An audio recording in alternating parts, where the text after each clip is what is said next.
ছেলে অফিস থেকে বাড়ি ফিরে এলে প্রতিদিন তার মা ছেলেকে বলে, জানিস খোকা, বৌমাকে দেখি প্রতিদিন সন্ধেবেলায় বেডরুমে বসে চা খেতে খেতে ফোনে ওর মায়ের সঙ্গে 1 থেকে 2 ঘন্টা কথা বলে।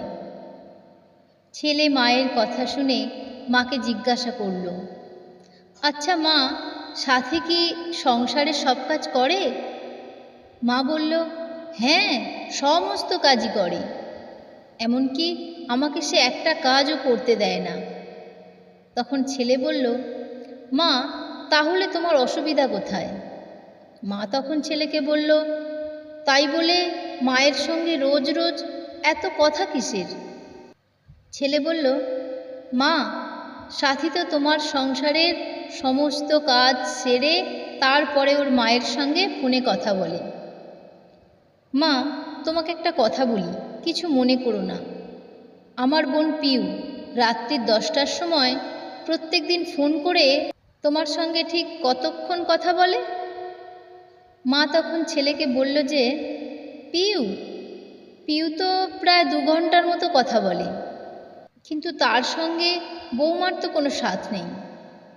ঠিক তখনই ছেলে মাকে বুঝিয়ে বলল যে, মা, পিউ যেমন তোমার মেয়ে বলে তোমাকে রোজ ফোন করে বাড়ির সবাই কেমন আছে তার খবর নেয় এবং তোমার সাথে গল্প করে, কই তখন তো তুমি এটা ভাবো না যে তোমার মেয়েও অন্য বাড়ির বৌমা, সেও তো তার শ্বশুর বাড়ি থেকে তোমাকে ফোন করে কথা বলছে মন খুলে।